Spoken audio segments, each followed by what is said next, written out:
Hi, I'm Dan Cortopassi. Today I'm reviewing an HO-scale Amtrak NPCU from Rapido Trains.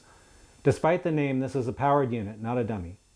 My example is decorated as Amtrak California Unit 90215.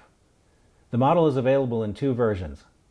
The MSRP for the DCC Ready model is $199.95. The MSRP for the version with Loc-Sound, DCC, and sound installed is $299.95. I paid $239.99 for the sound-equipped version from a popular online retailer. If this model looks familiar, it's because I already did a review of the F40PH version, which you can find elsewhere on this channel. We'll start the model at 100 possible points. The engine comes in a sturdy cardboard box.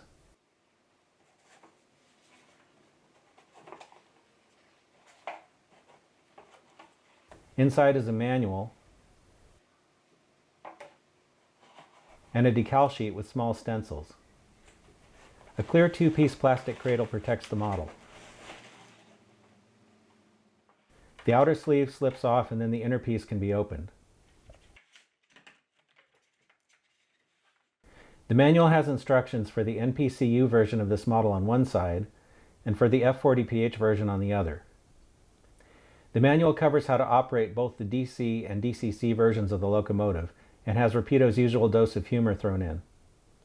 This is a really good box that should provide excellent protection for storage and transport. Many of Amtrak's F40s were converted into non-powered control units, or NPCUs, after they were retired as locomotives. They retained their controls so that they could be used in push-pull service.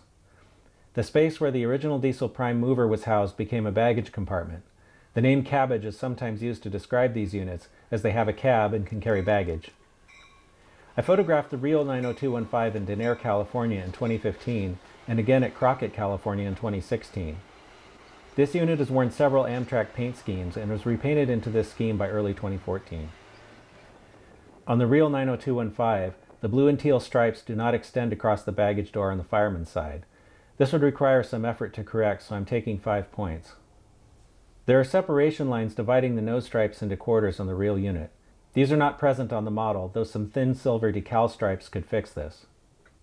Worse are the round cover plates that are not present on the real unit. These would be impossible to remove without repainting the nose, so I'm taking 5 points. The box on the model in the original F40PH air horn location above the cab is incorrect. Though 90215 had this part at one point, it lost it when it was repainted into this scheme. It doesn't look like it should be too hard to remove this part. The model has strobes of a type that are not present on the real NPCU. Removing these would be a little more challenging. At this price, I think Rapido should have done this already, so I'm taking 5 points. I should point out that some of these details are correct for other Amtrak NPCUs.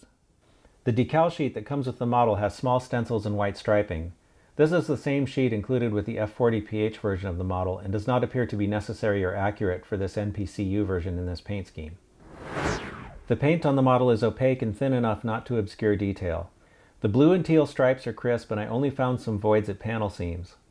The red and white striping on the front is nicely done, other than the lack of the little separations as I already mentioned.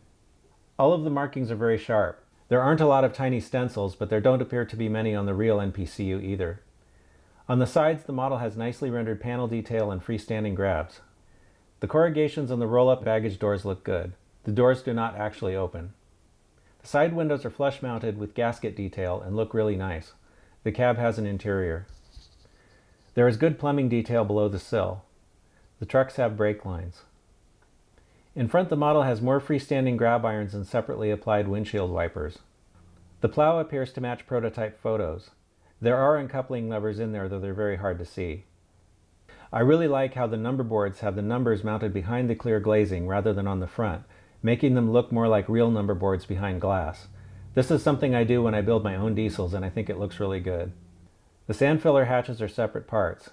The air conditioner and antenna detail on the roof look really good. It's a little hard to see, but the AC has fan blade detail behind a photo-etched grille. In back, the model has tread detail on the walkway. The handrails are plastic. On my model, a couple of them are leaning slightly inward toward the body, though this isn't too noticeable.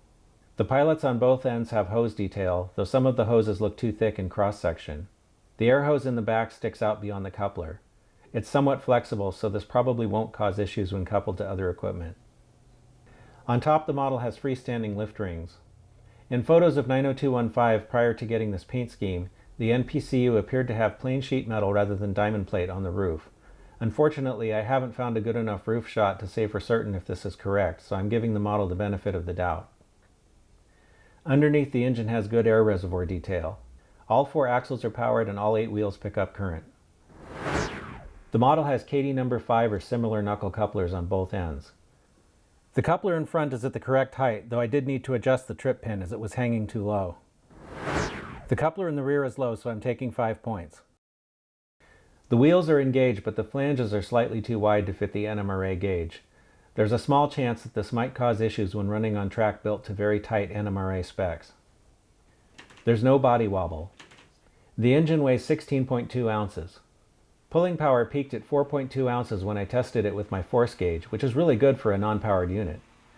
Kidding aside, that's higher than the 3.3 ounce result I got when I reviewed Rapido's F40PH, which presumably uses the same mechanism. Many HO scale diesels pull about 2.5 ounces, so this model has plenty of power, especially for passenger service. The number boards are on by default, but can be turned off with F16 on a DCC controller. The front headlight is activated with F0 and stays on regardless of which direction the locomotive is running. F6 turns on the ditch lights. These are not set up to flash by default. F9 activates the front marker lights. F10 turns on the strobe lights, though as I mentioned the real 90215 doesn't have them. The red emergency light does not appear to operate. The rear headlight turns on and off with F12 and is not directional. F8 turns on the sound, though there is no prime mover sound, just a low hissing noise. F1 rings the bell.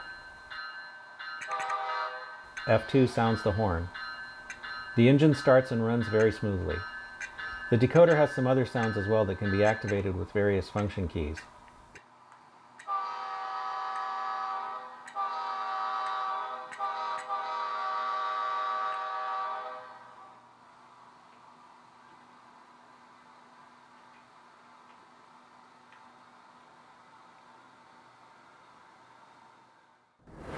Let's take a look at what we've got. The fireman's side baggage door should not have stripes. The round cover plates on the front are incorrect, and the model shouldn't have strobes, so I took 15 points in the prototype accuracy category. As I mentioned, some of these details would be correct for other Amtrak NPCUs and other paint schemes.